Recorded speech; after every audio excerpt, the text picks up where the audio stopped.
Il était libre, avec une liberté qu'il n'appréciait pas. Libre de prendre des vacances et sur un plan plus ordinaire d'aller et venir à son gré, de prendre ses repas à l'extérieur sans rien prévoir. Mais ces libertés manquaient de charme et il le constatait, demandaient un effort intense en comparaison duquel entreprendre une journée de travail était la simplicité même. Il ne s'était jamais avoué que lui aussi se sentait seul. Il laissait ce grief aux vraies victimes de la déréliction. Mais il aurait tant aimé faire la conversation, échanger d'une manière ou d'une autre, poser les questions dont il savait être si prodigue pour les autres, non par besoin, mais par curiosité pure. Son apparence soignée, ses bonnes manières le desservaient. Il s'en apercevait, non sans surprise, et semblait le rendre suspect d'une indiscrétion de mauvais aloi. Cela finit par le réduire à la résignation, comme s'il ne pouvait plus attendre d'autre chaleur humaine que le peu qu'il avait reçu dans sa jeunesse et avec lequel il devait maintenant faire la paix, cette paix qu'il connaissait très rarement la nuit lorsqu'il avait eu la chance de recevoir une visite, en général de connaissances de longue date. Quand le téléphone sonna, il eut quelques difficultés à revenir au présent. Allô, vous êtes là? Oh, je vous prie de m'excuser. Pardon, je reprends. Papa. Il eut quelques difficultés à revenir au présent. Allô, vous êtes là? Oh, je vous prie de m'excuser, j'étais ailleurs. C'est Mrs. Gardner, n'est-ce pas? Je suis content de vous entendre. Il s'entendit débiter des amabilités et se souvint du bras qu'il avait levé avec empressement pour lui faire signe lorsqu'elle s'était approchée de lui au café Florian, geste qui avait manifestement prêté à confusion. Comment allez-vous? Reprit-il avec une politesse un peu plus formelle. Très bien. Je trouve cette période d'après Noël un peu déprimante, à vrai dire. Vous n'avez pas repris le travail? Oh non, le bureau ne rouvre qu'après le nouvel an. Dieu merci, mais du coup, on se sent désœuvré parce que tout le monde est parti. Si vous passiez prendre un verre, ce soir, par exemple, on parlerait de Venise. Vous m'avez dit que vous deviez rester quelques jours après moi. Ce serait avec plaisir. Je suis tout près de chez vous, vous savez, vraiment à 2 pas, mais je ne voudrais pas vous déranger. Au contraire, 200 Crescent Mansons, dernier étage. Assez agité, il ôta un journal posé sur le bras de son fauteuil, alla chercher dans la cuisine une bouteille de vin et de verre, regretta un instant de ne pas avoir de champagne, de champagne, qui, se dit-il, eût été approprié pour boire à la nouvelle année. Mais c'était sans doute une idée présomptueuse. Elle devait avoir des invitations plus intéressantes. On sonna avant qu'il ait pu faire d'autres suppositions, ou même demander s'il se réjouissait ou non de cette visite. Il avait prévu de consacrer la soirée à Henry James, à l'un des derniers romans, qui demanderait une attention scrupuleuse, un projet qui convenait aux soirées sans autre distraction possible. En ouvrant la porte, il n'était pas entièrement satisfait de l'avoir invité à passer. Voilà, maman, dis-moi.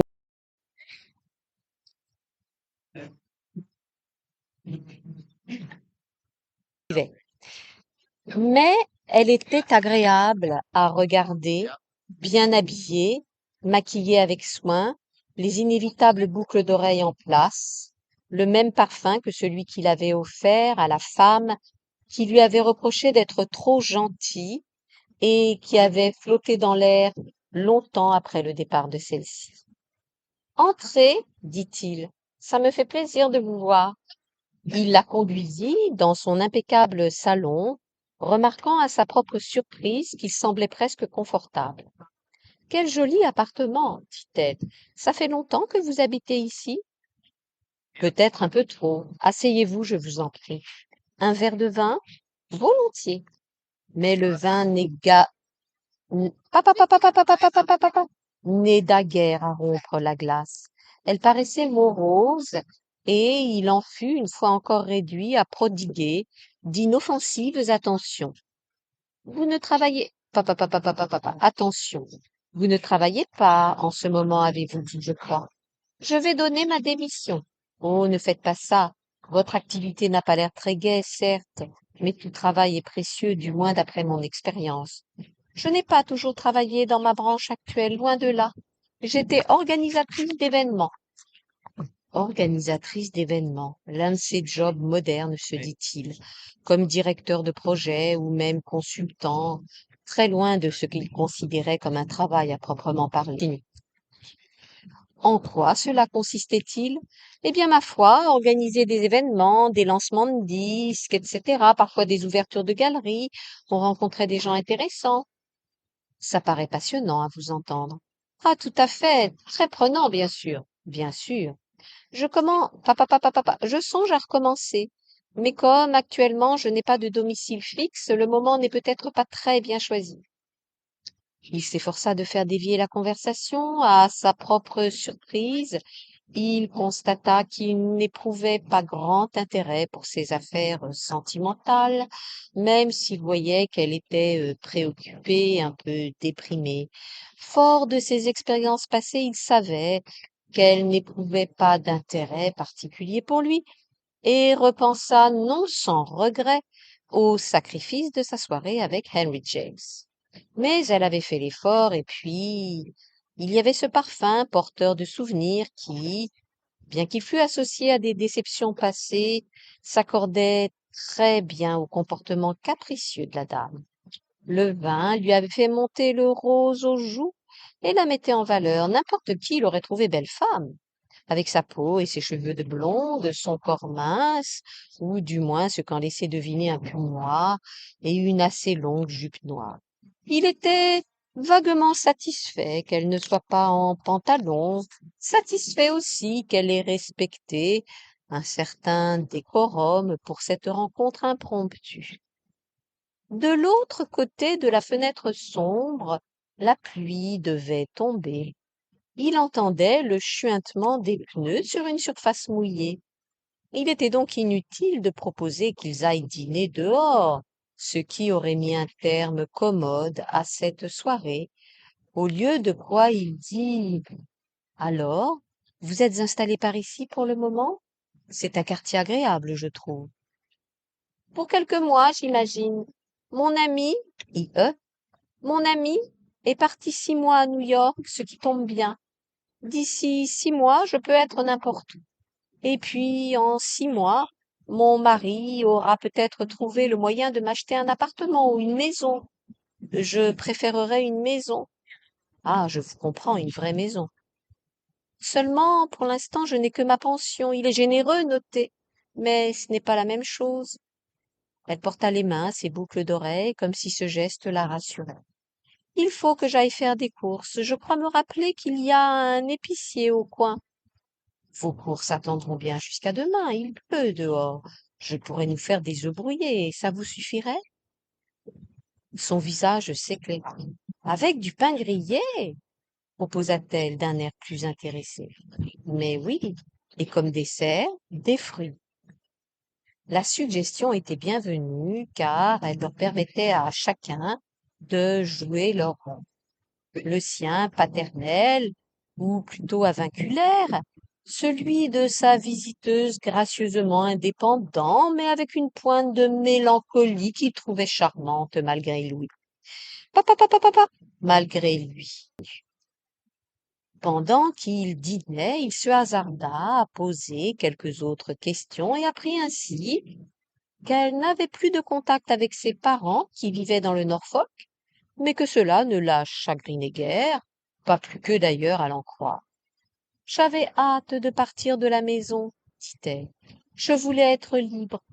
Dès que j'ai quitté le lycée, le lycée, Je me suis mise à voyager. C'est comme ça que j'ai rencontré mon mari. Enfin, bien plus tard, naturellement. Elle rejeta ses cheveux en arrière. Cela vous ennuie si je fume? Je sais que c'est défendu. Je vous en prie. J'ai toujours trouvé qu'une cigarette terminait bien un repas. Je ne sais pas pourquoi j'ai arrêté. Je crois que je vais faire comme vous.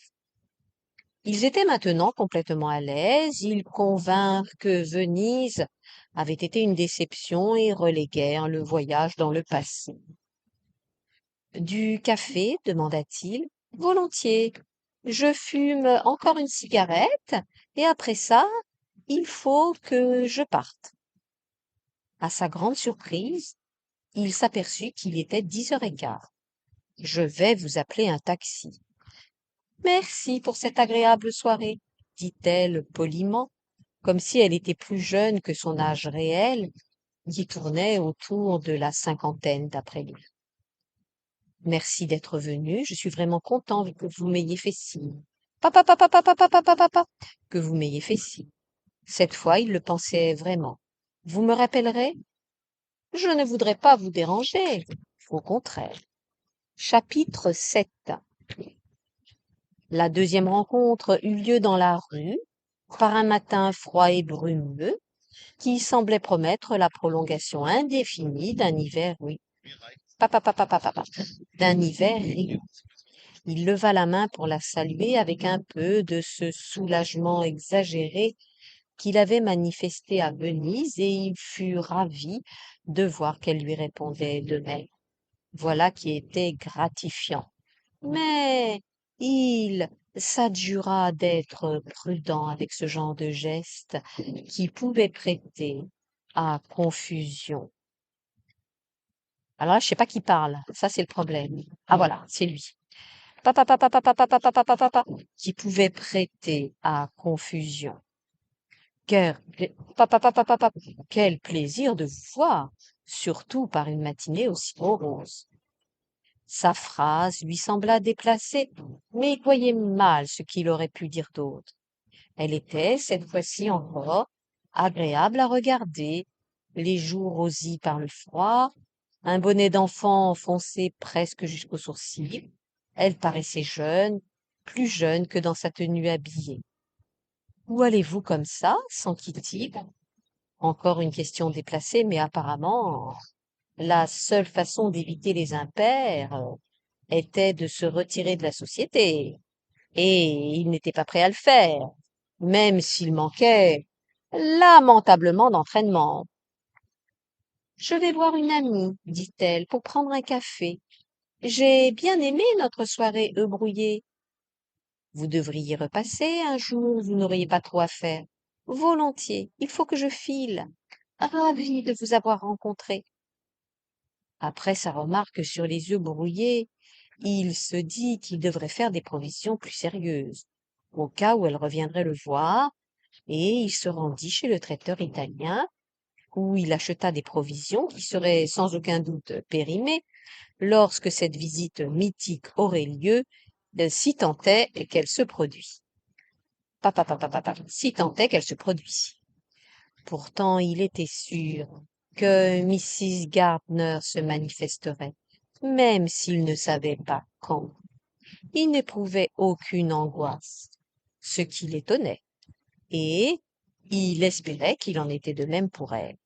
Il rentra malgré tout avec 2 sacs de provisions et une conscience aussi satisfaite que celle d'une bonne ménagère. L'illusion ne tarda pas à se dissiper, et, une fois de plus, il s'en voulut d'avoir été si prompt à prendre ses désirs pour des réalités. Perplexe, il s'assit et analysa cette sensation par trop familière.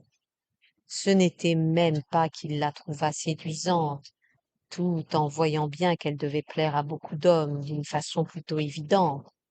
La faute n'en était pas à elle, mais à lui. De fait, le goût des femmes l'avait quitté, ce qui, il le savait, était l'un des effets secondaires regrettable du vieillissement. On se concentrait sur soi-même et l'on ne percevait plus que les avertissements du seul corps que l'on connaîtrait bien désormais. Cela s'apparentait à la perte de l'espoir, voire de la foi.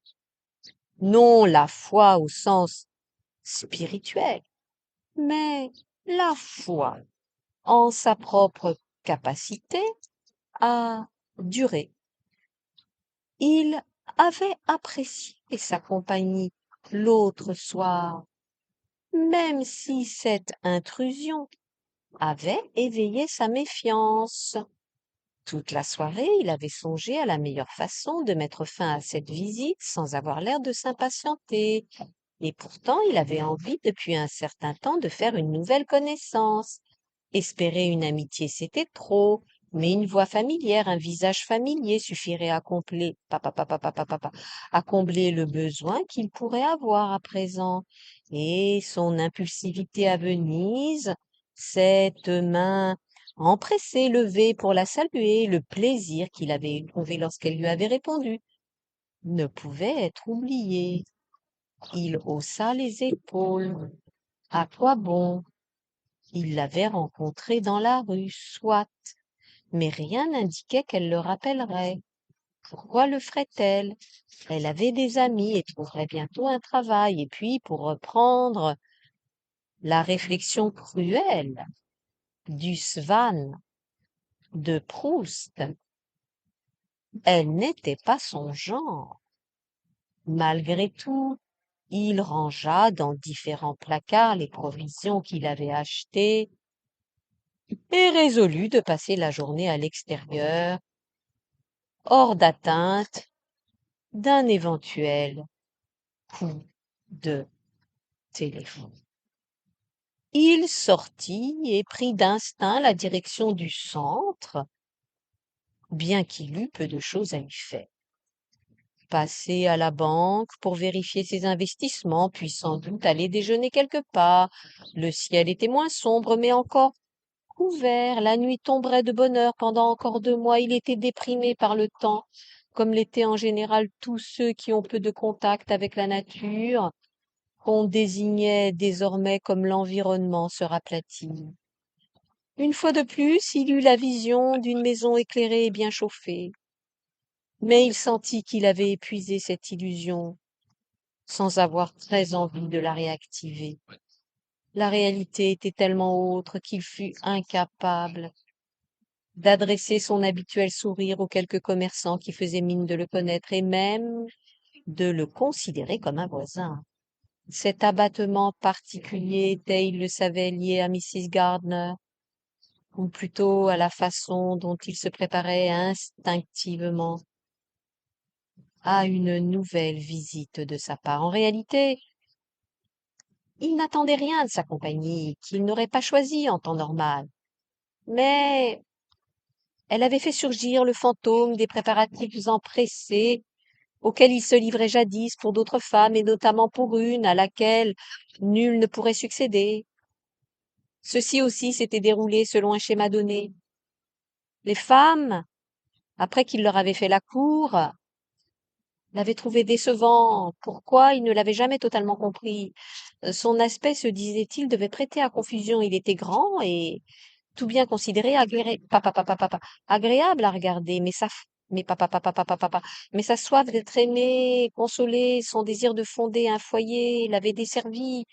L'intimité faisait ressortir cette soif et il ne pouvait s'en prendre qu'à lui-même. Sur l'origine de ce désir, il était loin d'être clair. Il en concluait simplement qu'il y avait une faille dans son tempérament. Il ne pensait plus en termes de droit, mais ses partenaires, elles, estimaient sans doute que les leurs étaient supérieurs aux siens. Elles étaient sorties sans élégance de sa vie, alors qu'il les avait accueillies si longtemps, en leur prodiguant attention et tendresse. Cela, il était presque parvenu à se l'expliquer. Il comprenait leur agacement peut-être, leur embarras assurément, qui pourtant était loin d'égaler le sien. Il s'était heurté à une résistance spécifiquement féminine qu'il ne pouvait espérer élucider. Par la suite, l'idée d'attendre du réconfort de la part d'une femme avait fait naître chez lui une résistance analogue, ce qui à terme était devenu l'essence de sa déception. Aucune femme ne pouvait désormais y remédier alors qu'un enfant aurait pu le faire. Il soupira. Ce genre de réflexion était régressif et tout à fait vain. Il s'interrogea sur la persistance de ses souvenirs pénibles et se dit que c'était sûrement grâce à eux qu'étaient remplis les cabinets des psychiatres. Il savait que nombreuses étaient les pratiques où l'on annonçait pouvoir délivrer les gens du passé. Il suffisait de lire les journaux les plus populaires pour être dans la confidence des souffrances des autres. Guillemets. Mon enfer avec la boisson et la drogue. Fin de guillemets. Mais qui pouvait croire à la guérison, à un nouveau départ? Il se souvint du jour où il avait demandé son chemin à un vieux monsieur à Paris et où celui-ci lui avait répondu par ces mots. Monsieur, il ne faut pas partir d'ici. C'était le cœur du problème. Un mauvais départ, une quête peu satisfaisante. Pourtant, se dit-il, sans passé, le présent restait indéfini, les attentes à jamais figées, aléatoires et flottantes.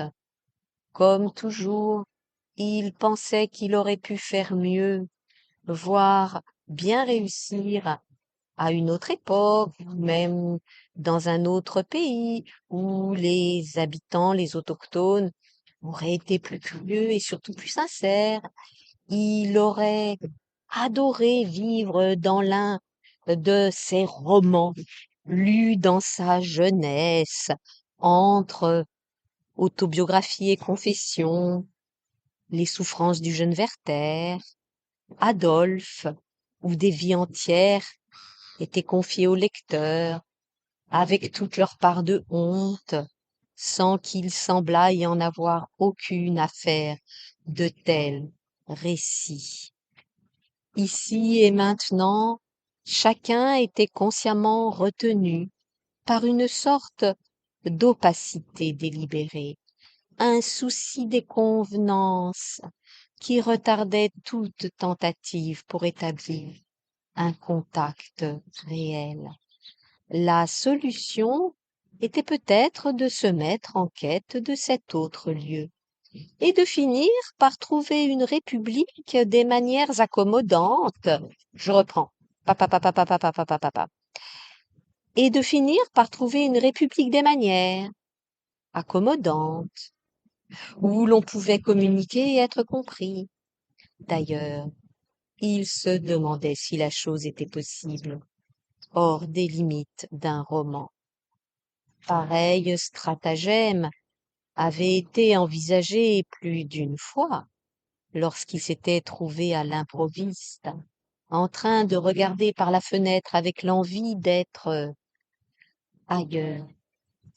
Tout se passait comme si les ressources qu'il avait toujours recherchées chez les autres n'étaient plus disponibles, ne l'avaient peut-être jamais été, et que seule était désormais possible une autre forme d'exploration. Lorsqu'il s'aperçut qu'il était arrivé à je fais pause. À Marylebone Lane, sans avoir prêté attention aux rues qu'il avait traversées, il entra dans un café dont il se souvenait et commanda un express et un sandwich. Il n'avait pas envie de rentrer. Et d'ailleurs, le temps s'était levé, la température était assez douce et l'on sentait la promesse de jours plus lumineux. dans les mois à venir. Une longue promenade le fatiguerait assez pour lui assurer une bonne nuit de sommeil ou un repos sans autre moment d'introspection. Ses souvenirs étaient de toute façon dépassés et il n'avait aucun désir de raviver ces sensations aléatoires de familiarité dont il n'avait plus l'usage aujourd'hui. Il entreprit de rentrer en passant par le parc, ce qui lui donna un regain d'énergie. En s'approchant de Old Brompton Road, il prit brusquement conscience de sa fatigue, mais continua obstinément. Devant une librairie, il éprouva le désir de se retrouver dans un espace clos, et il entra bien qu'il n'eût guère besoin d'autres livres. Ceux dont il se souvenait n'avaient que peu de rapport avec la vie qu'il menait maintenant, alors qu'il promettait tant en matière de révélation. Ce qui prêtait à confusion aussi, la révélation ne profitait qu'au narrateur, rarement au public. Pourtant, les quelques révélations qui lui étaient restées en mémoire constituaient l'unique pierre de touche de l'authenticité. Je peux vous aider? S'enquit un jeune vendeur. Je cherche le rayon voyage, répondit-il, et il fut dirigé vers un coin. Vienne, songea-t-il, Prague, Naples et Venise, naturellement. Mais il connaissait ces villes qui, de toute façon, étaient trop célèbres, trop importantes. Ce qu'il cherchait, c'était quelque chose de plus petit, un paysage le sien, d'où il pourrait contempler un coucher de soleil mystique, et où il pourrait saisir ce fameux rayon vert, ce ray de lumière fugitif avant la tombée de la nuit.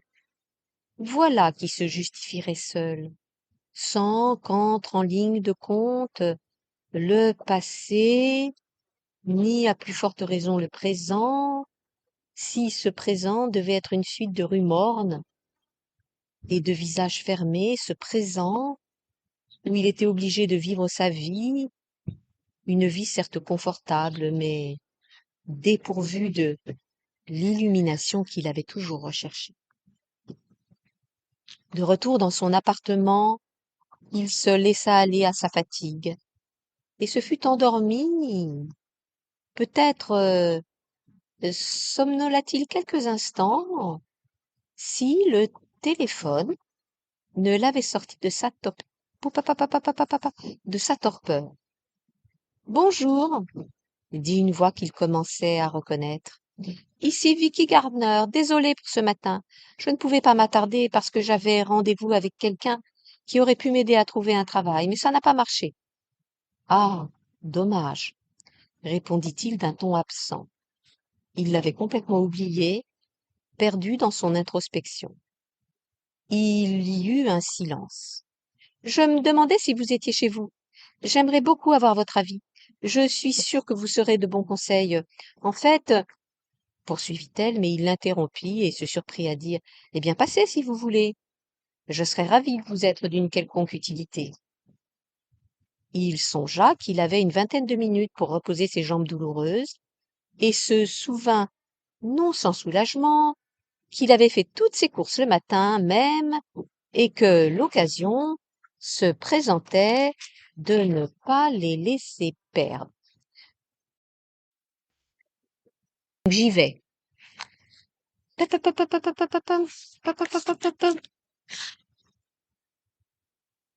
De ne pas les laisser perdre. Chapitre 8. En fait, déclara-t-elle, ce dont j'ai besoin, c'est un conseil financier. Il me semble avoir entendu dire que vous étiez dans la finance. Dans la finance. Je travaillais dans une banque, donc, en un sens, il se demandait à quel moment mettre à bouillir l'eau pour les pâtes. Le salami et les olives avaient disparu et la ciabatta avait été entamée. Mentalement, il substitua les raisins aux oranges coupées en tranches et arrosées de cointreau qu'il avait prévues. Son attention était sollicitée ailleurs. C'est toujours la même histoire, dit-elle. Il faut que je trouve un point de chute. Mon amie, IE, m'a téléphoné hier soir pour dire qu'elle risquait de rentrer plus tôt, auquel cas je vais devoir aller ailleurs. Cela vous pose un problème? Oh non, pas vraiment. J'ai beaucoup d'amis ici. Ils sont habitués à me voir débarquer. Mais il faut que j'aie un domicile. J'ai besoin d'une adresse permanente. Si je veux sérieusement trouver du travail, je veux dire un travail sérieux. Ce n'est pas comme si je n'étais pas qualifiée. J'estime avoir beaucoup à offrir, vous savez. J'en suis certain, fit-il. Il décida d'attendre un peu avant de poser des questions sur ses qualifications. Il voyait qu'elle pouvait être très utile à certains égards. Elle était sympathique, directe, et pouvait s'avérer une adjointe précieuse pour le PDG surmené d'une société quelconque. Elle saurait gérer les contacts, à en juger par l'aisance avec laquelle elle l'avait embauché afin qu'il lui prodigue des conseils pour ses entreprises. De plus, elle était séduisante et se considérait manifestement comme un atout pour l'homme auquel elle accorderait ses faveurs. Il en conclut que son rôle à lui serait mineur et décida de s'impliquer le moins possible. De toute façon, il n'avait rien à lui offrir en matière de conseils financiers car il ne savait rien de sa situation qui paraissait floue. Ses voyages, la facilité apparente avec laquelle elle déménageait, le fait qu'elle avait, selon sa propre expression, beaucoup à offrir, tout cela lui paraissait insolite. Par ailleurs, il ne connaissait rien aux existences itinérantes et ne pouvait même pas imaginer être sans souvenir obstiné avec papa, papa, papa, papa, papa, et ne pouvait même pas imaginer être sans souvenirs obstinés, avait le désir même maintenant de s'enraciner plus profond, d'avoir une vie domestique plus régulière, comme si un avenir dépourvu de ces attributs contestables était impensable, même s'ils étaient de l'ordre du rêve plutôt que de l'initiative. En la regardant maintenant, il n'était pas plus attiré par elle que lorsqu'ils s'étaient rencontrés dans la vie. Pourquoi, dans ces conditions, avait-il éprouvé devant le Florian le désir impérieux d'entrer en contact? C'est mon mari, le hic, vous savez, je suis tout à fait disposée à rester en bons termes, mais j'ai besoin qu'on en arrive à un accord si je dois me trouver un toit. Je crois avoir droit à cela au minimum. Visiblement, c'était un sujet sensible. Il percevait la colère qui montait en elle et voyait ses joues se colorer. Excuse-moi, hein. Tu m'entends toujours bien au niveau de l'audition? Voilà. Ses joues se coloraient. Avant d'entrer dans les détails, je vais... Ah non, Ses joues se coloraient. Avant d'entrer dans les détails, je vais m'occuper de mettre le dîner en route. Oh, mais l'apéritif était plus que suffisant. Ne préparez rien pour moi, je suis au régime d'ailleurs. Des fruits peut-être? Parfait. Vous savez, je risque de devoir lui faire un procès. Oh, à votre place, j'éviterais. Un procès risque de vous coûter beaucoup d'argent. Pas si je gagne. Et si vous perdiez? La remarque n'ébranla nullement son assurance. J'ai droit à une indemnité, protesta-t-elle. Vous avez dit que vous aviez divorcé par consentement mutuel, je crois me souvenir. Ah oui, si on veut, nous avons de fortes personnalités, il faut dire. Nous n'avons pas toujours vu les choses du même œil. Mais une indemnité. Il m'a blessée, dit-elle d'un air assez pincé. Les femmes ne sont plus obligées de supporter ça. C'est ce qui justifie l'indemnité à mon sens.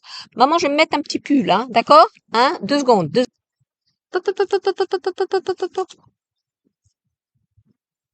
L'indemnité, à mon sens. Ah, mais non.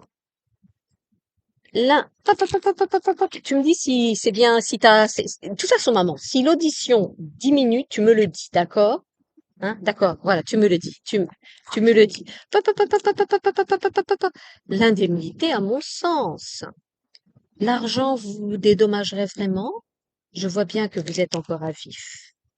Et voilà qu'on lui opposait une fois de plus des revendications, apparemment l'apanage exclusif des femmes qui exerçaient leur droit à la vie, à la liberté, à la quête du bonheur.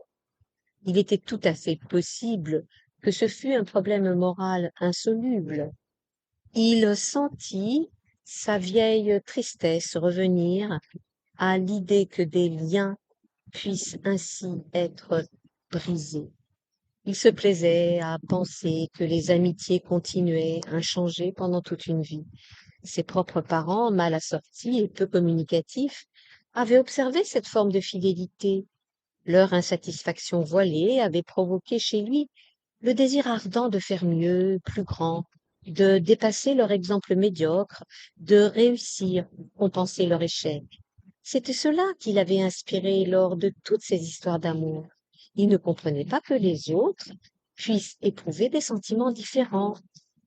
Que ceci soit un idéal ne le déconcertait nullement. Au contraire, la conviction que le progrès en amour était plus important que la sélection naturelle ne l'avait jamais quitté, même si elle allait à l'encontre d'autres intérêts, ces fameuses revendications dont il avait tant entendu parler, faisant de lui un amant plus courtois, plus galant que nécessaire. Il avait appris malgré lui que le sexe, une fois satisfait, n'avait guère d'importance, ni grand rapport avec les avec les instincts véritables de l'être, et que tout le monde ne voyait pas à long terme. La femme, assise en face de lui dans son élégante tenue noire, était capable de parler avec aisance d'autres relations, comme s'il s'agissait de transactions temporaires, comme si tout le monde le savait. Il se sentit mortifié de voir qu'il comprenait si mal ces vérités, car il devait s'agir de vérités, puisque tant de gens les laissaient gouverner leur vie. C'était un processus darwinien, se dit-il. La volonté, l'énergie, le désir faisaient tous partie du même système, et celui qui l'ignorait courait ses risques. Il comprit maintenant à quel point il avait dû être un amant ennuyeux, et ce faisant, identifia une honte sur laquelle il n'avait jamais mis de nom. Je vais préparer du café, dit-il. Tout ceci mérite réflexion. Il quitta la pièce, puis revint pour ajouter: Si vous avez envie de fumer, ne vous gênez pas. Je vais ôter ces assiettes. Il perçut ce que sa voix révélait de tatillon et préféra leur éviter, à l'un comme à l'autre, de devoir le remarquer. Il resta plus longtemps que nécessaire dans la cuisine, chagriné, non seulement pour lui-même, il en avait l'habitude, mais pour elle. Heureusement qu'il ne la trouvait séduisante que quelques minutes d'affilée. Il savait qu'il se fatiguerait vite de son assurance et de ses improvisations. Elle ne l'intriguait que comme compagnie humaine, comme comme survivante momentanée du même malaise de Noël que lui.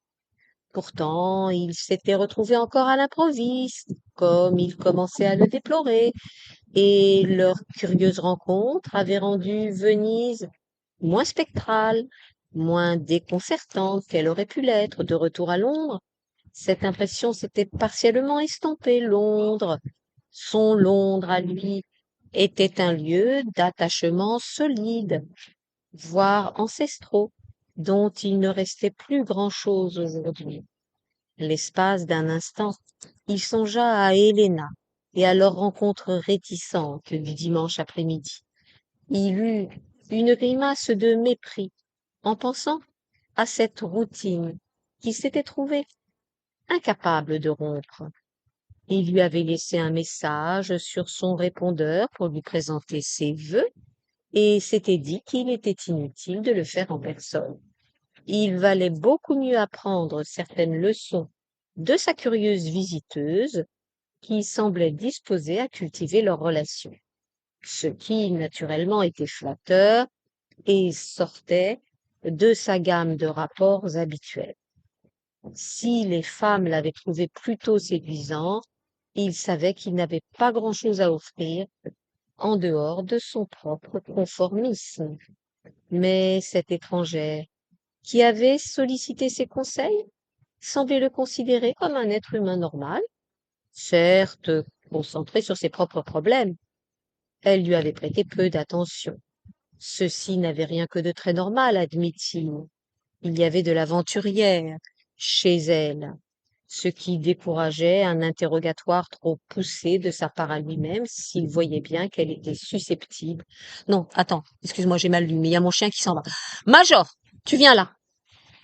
Euh, Papa, papa, papa, papa, papa, papa. Il y avait de l'aventurière chez elle, ce qui décourageait un interrogatoire trop poussé de sa part à lui, même s'il voyait bien qu'elle était susceptible de lui confier ses problèmes. Dieu merci, il n'était guère en position de l'aider. Elle paraissait assez prospère et son manque d'attache semblait être une habitude plutôt qu'un handicap. Il mit des truffes au chocolat sur le plateau du café et l'emporta dans le salon, initiative qui fut entièrement récompensée par la gourmandise distraite avec laquelle elle les engloutit l'une après l'autre. Voilà comment les femmes se trahissaient, se dit-il. La plupart d'entre elles invoquaient le plaisir de céder à la tentation, alors que sa visiteuse, elle, ne cherchait même pas à se justifier. Alors, dit-il, que faites-vous pour le nouvel an? Ça se fête, c'est vrai, mais je ne suis jamais sûre. J'irai peut-être à New York, répondit-elle, quand mon ami, euh, quand mon ami rentrera. On échangerait nos appartements, une idée comme une autre. Et le travail? Oh, j'ai des choses à régler avant de partir, les histoires d'argent. Je pourrais me faire conseiller à New York. Je connais un ou deux avocats là-bas, ils doivent avoir l'habitude de ce genre de situation. Certainement. Ainsi, elle ne tarderait pas à partir. Il en fut un peu déçu. Sans doute cela valait-il mieux, se dit-il. Elle l'avait jugée et trouvée inadéquate. Les circonstances seules les avaient mis en contact, et maintenant elles allaient les détacher l'un de l'autre. Pourtant, la ville, de l'autre côté de ses fenêtres, était calme et pluvieuse, comme l'avait été Venise. Ils auraient pu se sentir plus en connivence s'ils avaient été à l'extérieur, dans la rue silencieuse. Brusquement, son appartement bien chauffé lui parut insupportable et il eut une envie folle de se trouver dans un paysage peu familier, avec pour seule compagnie des étrangers. Ce vieux fantasme. Je redoute les dimanches, l'entendit-il dire. Je crois que vous n'êtes pas la seule, je ne les aime pas non plus. J'essaie de sortir un peu. Elle n'écoutait pas. Ce que j'aimerais, vous savez, ce serait une grande promenade. Faire le tour du parc, aller sur les berges de la Tamise, quelque chose de ce genre. Mais c'est tellement ennuyeux tout seul, surtout quand on est habitué à avoir de la compagnie. Il regretta que sa compagnie ne soit pas de celle auquel elle était habituée. Mais il prit une initiative audacieuse. « Et si nous allions nous promener ensemble, proposa-t-il avec entrain, ça occuperait le dimanche après-midi, et nous pourrions finir dans un bon salon de thé. » En disant cela, il trouva ses paroles absurdes, ridicules, mais il eut la satisfaction de voir le visage de son interlocutrice s'éclairer soudain. « Ça me ferait plaisir, dit-elle, et on pourrait parler à loisir, ce serait vraiment très gentil. » Elle vérifia que ses boucles d'oreilles étaient en place, lissa ses cheveux en arrière et regarda sa montre. Je passerai dimanche alors. Non, ne vous levez pas. Je connais le chemin à présent. » Chapitre 9. Le temps était déconcertant, toujours doux, mais avec un soleil rougeoyant bas à l'horizon. À 4 heures, il ferait nuit. Livré à lui-même, il serait peut-être descendu jusqu'à la Tamise, aurait traversé le pont de Battersea, contemplé toutes les fenêtres fermées, et se serait prudemment, et serait prudemment revenu par le chemin le plus long, ou il serait resté chez lui à lire les journaux. Tôt ou tard, il aurait sacrifié à la discipline et serait sorti dans les rues silencieuses, mais lorsqu'il jeta un coup d'œil au dehors, elles lui parurent, comme toujours le dimanche, particulièrement peu accueillantes. Il éprouvait peu d'enthousiasme pour cette expédition, mais se consola en pensant que Mrs. Gardner ne viendrait peut-être pas. Après tout, il faisait sombre et la plupart des gens en profiteraient pour se reposer ou même dormir. Elle devait avoir un sommeil profond et paisible, comme de juste chez une femme à la constitution paisible, pardon, à la constitution robuste, capable de résister à toutes sortes de bouleversements, déplacements, changements de direction, déraillements temporaires. À la différence du sien qui, après son rituel de réminiscence, était lourd, trop lourd, si bien que lorsqu'il se réveillait, il éprouvait une impression d'inquiétude, celle d'avoir été absent trop longtemps, d'avoir raté un ensemble de signes déterminants qui auraient pu le guider pendant la journée nouvelle. Pas de rêve. Les rêves étaient pour les actifs, les créatifs.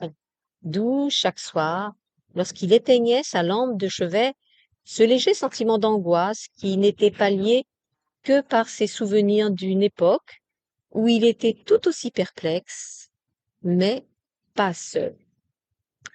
Mrs. Gardner devait avoir eu la même réticence que lui à en juger, par son expression assez figée et son bref sourire qui ne traduisait guère la résignation. Nous ne sommes pas obligés de sortir, s'entendit-il dire, si vous êtes fatigué, ajouta-t-il. Je ne suis pas fatiguée. Ce que je veux, c'est respirer. J'ai envie de changer d'air. Je veux bien marcher. Je suis capable de marcher des heures, mais le dimanche a cet effet, vous savez, il me déprime toujours. Ce serait peut-être différent si on croyait à quelque chose, si on avait une foi quelconque, dit-il. Oh, j'ai la foi. Je crois que quelqu'un veille sur moi. C'est pour ça que je ne m'inquiète jamais, vous savez. J'ai le sentiment que tout finira bien, quoi que je fasse. Il n'eut pas le cœur de lui dire que ce genre de foi était entièrement déplacé, que tout pouvait virer à la catastrophe d'une seconde à l'autre. Quelques jours auparavant seulement, dans la rue, il avait entendu une femme murmurer « Je vais tomber ». Et elle était effectivement tombée face contre terre jusqu'à ce que des passants compatissants viennent à son secours, que le serveur d'un café voisin apporte une chaise sur laquelle elle s'était assise, l'air perdu. Il avait continué son chemin, mais son cœur battait la chamade, comme si le sort de cette femme pouvait être contagieux. J'espère que vous avez raison, dit-il. Je vous envie votre confiance. On y va? Est-ce que je peux juste laisser ce sac ici? Il fait bien trop chaud dehors. Oui, bien sûr, laissez-le dans la chambre. Il se demanda ce qu'il y avait dedans, mais supposa qu'elle était en train de transporter ses affaires d'un domicile temporaire à un autre. Ce détail le conforta dans l'idée qu'elle n'avait pas conçu cette promenade comme une fin en soi, mais avait accepté sa proposition comme un moyen de remplir un après-midi ennuyeux. Il se demanda si ses amis étaient si ravis que cela à l'idée de prendre soin de ses affaires, de lui donner l'hospitalité quand elle en avait besoin, et même d'entendre son histoire pour la énième fois. Il ne dit rien, pressé de quitter l'appartement à présent et d'en avoir fini avec leur rencontre. Sa propre discipline, il le savait, n'était pas un article susceptible de se partager. Il serait sorti en tout état de cause, mais ses goûts à elle devaient être radicalement différents. Pourtant, elle rajusta la ceinture de son imperméable, avec toutes les marques de l'empressement, et lui adressa un large sourire, où il discerna un soupçon de contrariété. C'était tellement net qu'il faillit se décourager. Bien, dit-il, une bonne promenade. Et puis, je propose de prendre le thé. Où allons-nous? Je m'étais dit qu'on pourrait longer les quais, traverser le parc et puis aller vers le centre, si cela vous va. Si vous êtes fatigué, vous n'aurez qu'à me le dire. Je ne suis jamais fatigué. La réponse, ou la rebuffade, vint presque automatiquement. Cela faisait partie de sa disponibilité, de sa souplesse, de son ouverture au projet d'autrui. Il l'admirait pour cette qualité qui lui manquait si profondément à lui, et il eut envie de lui faire plaisir.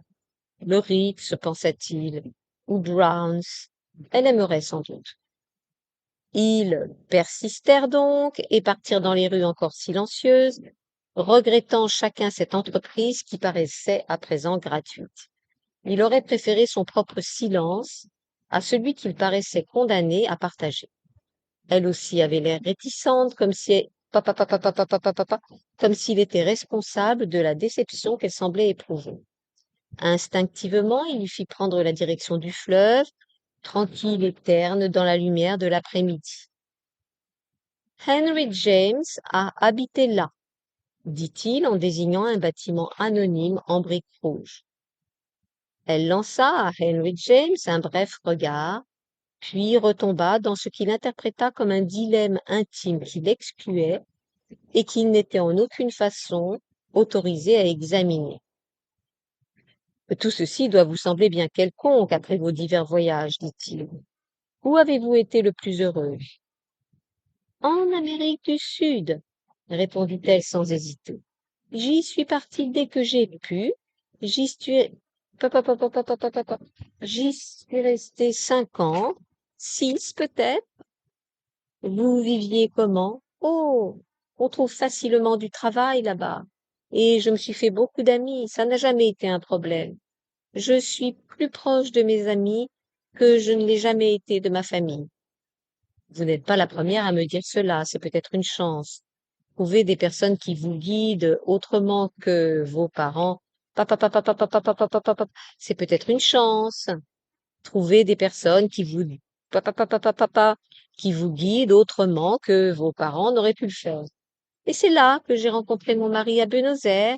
Nous avons voyagé ensemble un moment, puis il est rentré chez lui et je suis restée. J'étais bien, mais au bout d'un moment, il m'a manqué, alors j'ai décidé d'aller le rejoindre en Angleterre.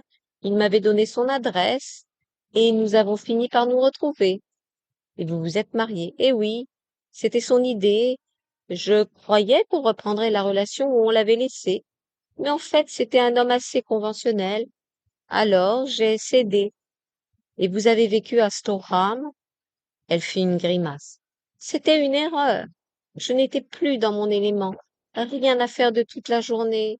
Alors, j'ai repris contact avec mes anciennes relations. J'ai fait divers petits boulots, un peu comme en Argentine. Mais ce n'était plus la même chose. Finalement, je me suis occupée de la publicité de diverses boîtes. J'ai passé de plus en plus de temps à Londres, ce qui n'a pas été vu d'un très bon œil. Que faisait votre mari? Il travaillait dans l'affaire familiale, promotion immobilière. Ce n'était pas du tout ma branche. J'en déduis qu'il était financièrement à l'aise. Oui, très, mais je m'ennuyais. J'étais censée passer du temps avec sa famille, ses sœurs principalement, mais j'ai passé si peu de temps avec la mienne que je n'étais pas prête à adopter celle de quelqu'un d'autre. Comme je l'ai dit, il était très conventionnel. C'est là que je me suis rendu compte que j'avais fait une erreur. Je me suis mise à vivre de mon côté et j'ai commis des imprudences. Au bout d'une année, nous avions plus ou moins rompu. Je suis allée à New York un moment, puis je suis revenue, repartie encore. Entre-temps, il a retrouvé une de ses ex que je connaissais. Ça a été le coup de grâce. J'ai voulu le divorce et je l'ai eu, par consentement mutuel. Il vous manque? Curieusement, la maison me manque. Et oui, lui aussi, c'était mon mari après tout, l'homme que je connais le mieux, peut-être le seul homme que j'ai vraiment connu. Il devinait ce que recouvraient ses imprudences, comme elle disait.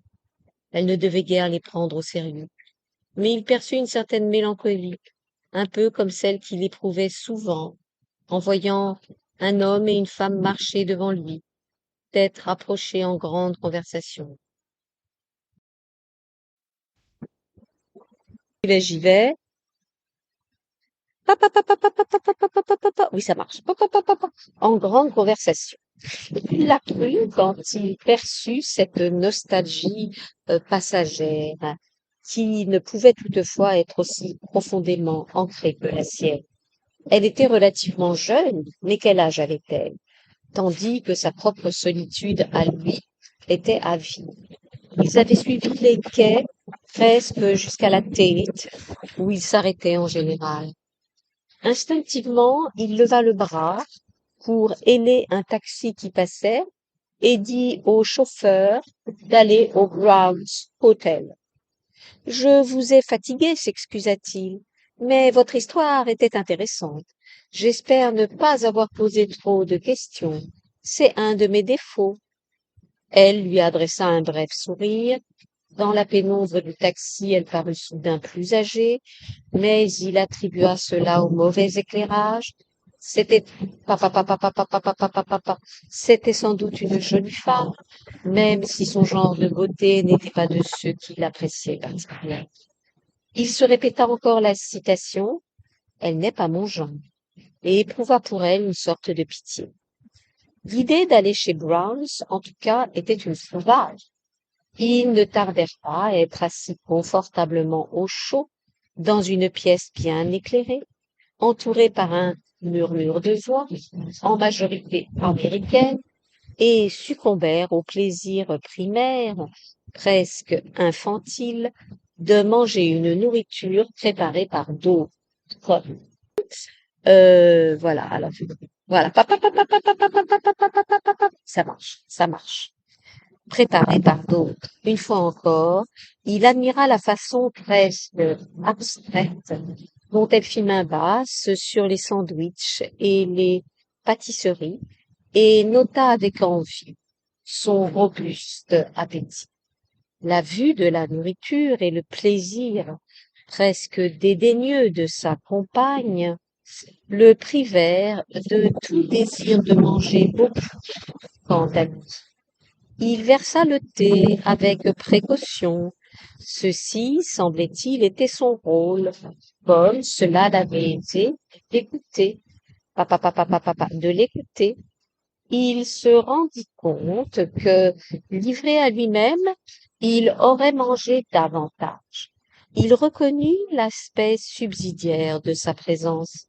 Pourtant, il était avec l'une de ces étrangères dont il s'était efforcé d'apprécier la compagnie. Efforcé, mais sans réussir. Certes, elle était agréable et plutôt intéressante. Pour lui, cet interlude était certainement une amélioration s'il le comparait au temps passé assis chez Helena, à poser le même genre de questions, ou debout à l'arrêt d'autobus après avoir entendu l'écho de la porte qui se refermait sur lui et les serrures qui marquaient son excuse. Cependant, malgré tout ce qu'elle lui avait raconté, il était tout aussi succinctement exclu de l'intimité de cette femme qu'il l'était du reste. Il avait fourni un moment de confort, et cela seulement. Malgré tout, il fut content de voir le rose revenir sur son visage et ses traits reprendre une certaine animation, alors qu'auparavant elle avait une mine fermée et presque rébarbative.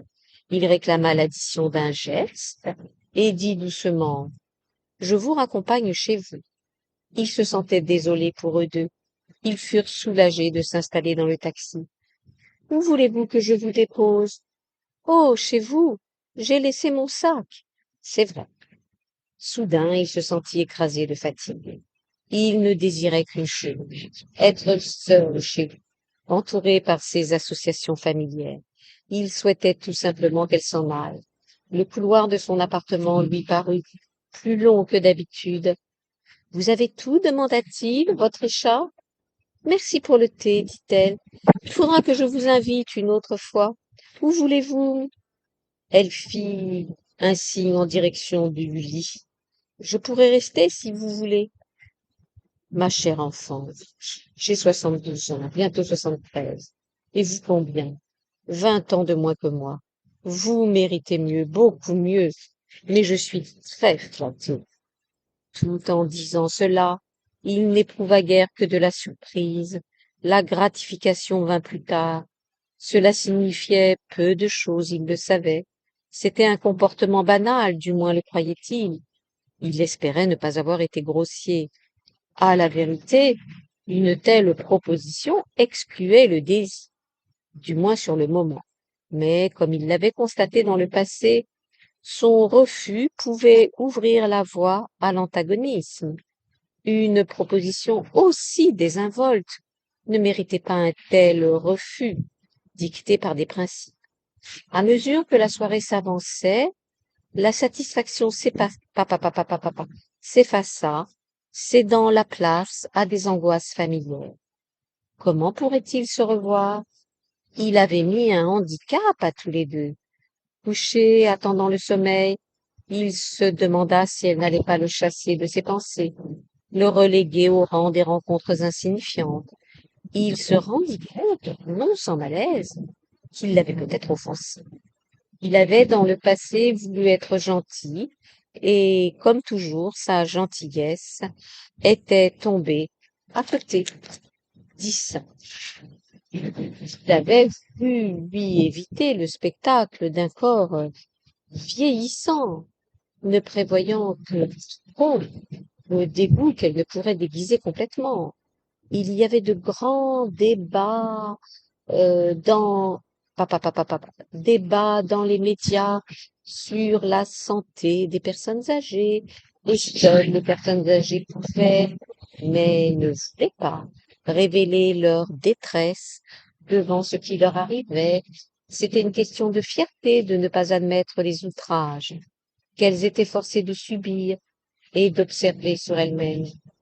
Brièvement, il se réjouit de ne pas avoir d'enfant, dont la vie pourrait être assombrie sinon gâchée par l'obligation de s'occuper de lui. Et il n'avait pas non plus pris Mrs. Gardner pour une sorte de fille.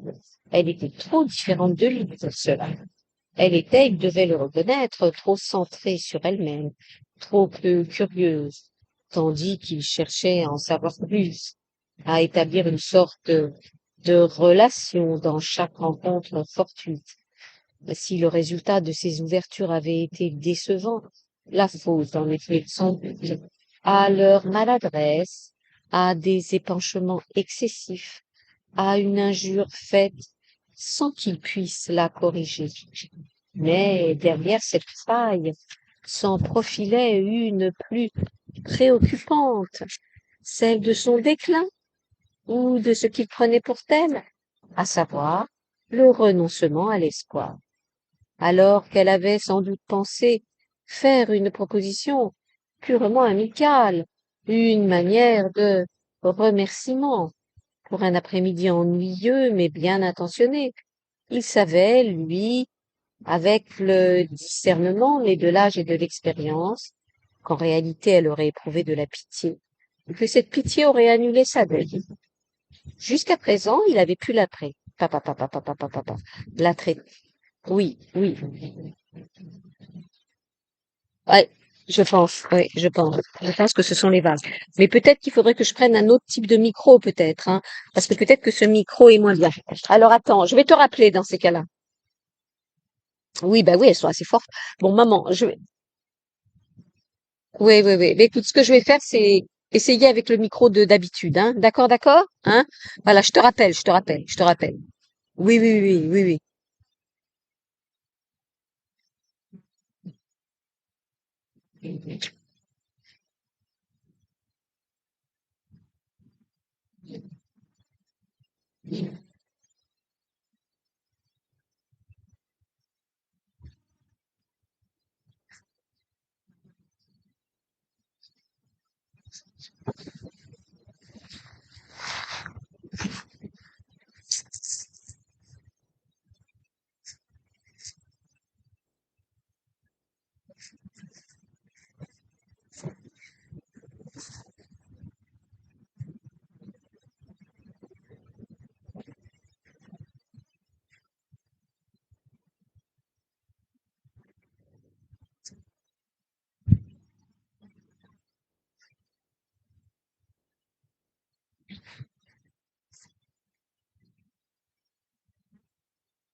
Coucou, maman. Alors attends, maman. Donc, ce qu'il faut, c'est que je mette pas le micro trop près, parce que si jamais je le mets trop près, ça crachote et tu entends mal. Est-ce que là, il n'est pas trop près, dis-moi. Est-ce que là, ça crachote pas trop, là? Bon, et tu me diras si si tu entends, si ça te gêne moins les vagues, hein. Tu me diras,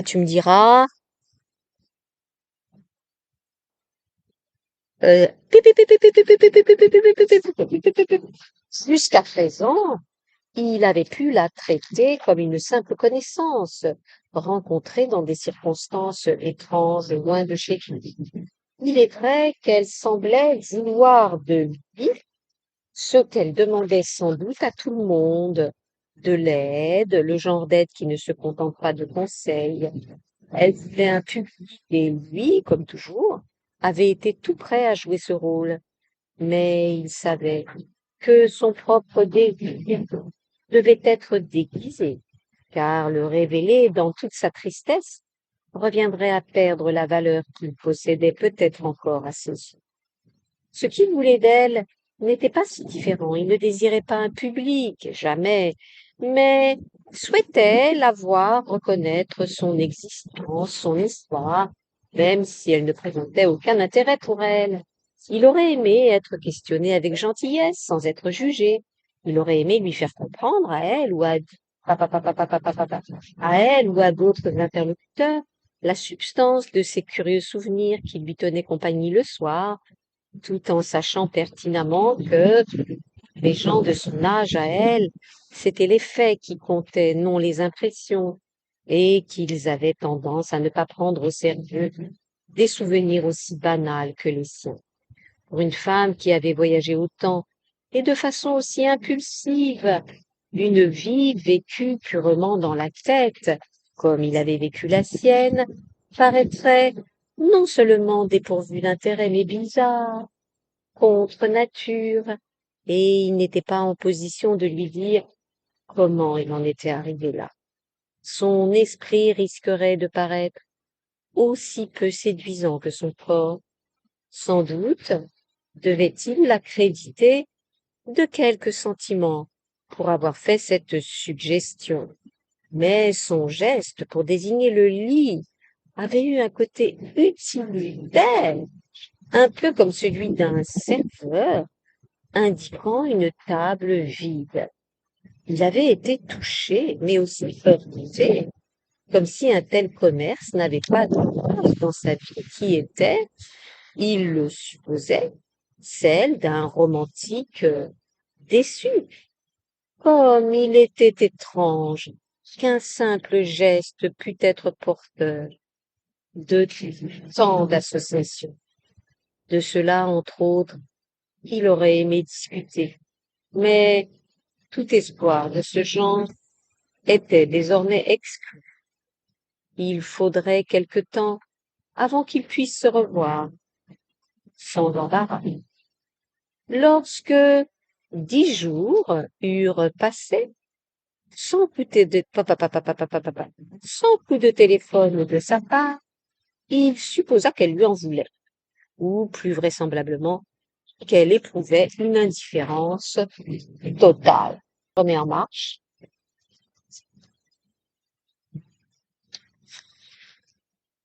Mais là, faut que je retrouve où j'en suis. Nanana. Ah voilà, voilà.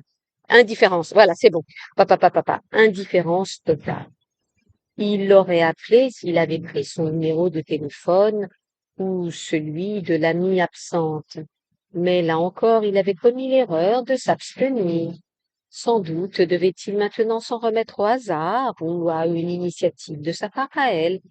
Mais il constata qu'il était plus attentif que d'ordinaire aux rues environnantes, comme si elles pouvaient y surgir à tout moment, et il se souvint qu'elle lui avait parlé d'un voyage à New York pour y consulter un ami avocat.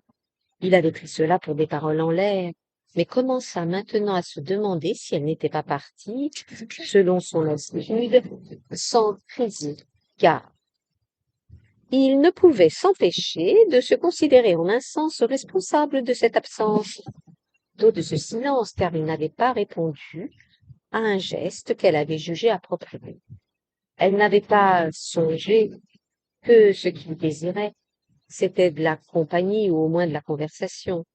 Il se souvint, avec un amusement mêlé d'affection, la façon dont elle avait englouti d'un air discret l'essentiel de ce qu'il y avait dans les assiettes, l'œil fixé droit devant elle, comme si elle était détachée du processus de la digestion. Et il se heurtait toujours à d'autres questions, d'autres caractéristiques inexpliquées. L'indifférence de cette femme à sa famille, si elle existait toujours, mais existait-elle encore? C'était l'un des sujets qu'il aurait aimé approfondir. Il savait seulement que poser des questions à des étrangers, bien qu'il s'y fût parfois essayé, toujours en vain, revenait d'une certaine façon à passer les bornes. Il en allait tout autrement dans le roman. Il vibrait en lisant les révélations complètes que les personnages revendiquaient de plein droit, à moins que ce ne fût l'auteur. Mais la vie, comme il l'avait découvert, ne ressemblait pas à un roman. Ou peut-être avait-il pris la fiction pour la réalité, plus vraisemblablement pris la réalité pour une forme de fiction plus passionnante, plus authentique. Jamais les rues ne lui avaient semblé plus ternes, plus uniformes. Les trottoirs luisaient de pluie et l'air humide renfermait une promesse de pluie renouvelée. Il se demanda pour la énième fois. Attends, je reprends. Papa, papa, papa, papa, papa, papa, papa, papa, papa. Pour la énième fois, ce qu'il allait faire de sa journée. Il suivit sa routine habituelle, le marchand de journaux, la supérette, le bureau de poste, tout en gardant l'œil aux aguets, au cas où il apercevrait une silhouette familière avec ou sans le sac de possession qui semblait l'accompagner partout. Lorsqu'il crut l'avoir enfin, il dut immédiatement corriger son impression première, car il s'agissait d'une femme beaucoup plus jeune, vue de dos. Il s'étonna de sa méprise, rejeta le blâme sur la lumière insuffisante, et pourtant, même maintenant, Il était très désireux d'explorer la nature, de ce qu'il percevait comme une affaire inachevée. Il avait mal dormi, mais sans ces explorations de souvenirs qui précédaient habituellement son sommeil, bien qu'il était en quelque sorte doublement privé de compagnie. C'était une forme de soulagement, une chose découlant de l'autre, et d'une façon mystérieuse, il était redevable à cette femme. Et pourtant, elle ne lui était guère sympathique. C'était cela, pensait-il, la raison fondamentale de la fascination qu'elle exerçait, celle d'un personnage rencontré dans un livre.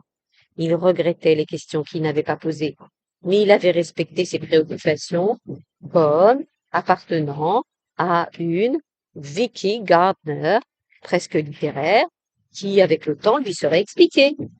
Il devait reconnaître que c'était là tout ce qui l'attirait chez elle. Rien de moins sensuel, de moins sexy. Il ne s'intéressait qu'au déroulement de l'histoire qui devait à coup sûr mériter d'être connu. Quant à elle, il était clair qu'elle verrait d'un mauvais œil un tel intérêt. C'était peut-être une chance qu'il fût resté si discret. Lorsqu'il l'aperçut enfin par hasard, elle se trouvait de l'autre côté de la rue, près de la station de métro. Elle n'était pas seule, mais avec une amie, du moins supposa-t-il que c'en était une, car elle lui parlait avec animation. Il leva le bras, un peu comme cette première fois à la terrasse du Florian, et au bout d'un instant surprise, elle leva le sien en retour. Il se sentit délivré. Maintenant, il pouvait au moins renouer le contact.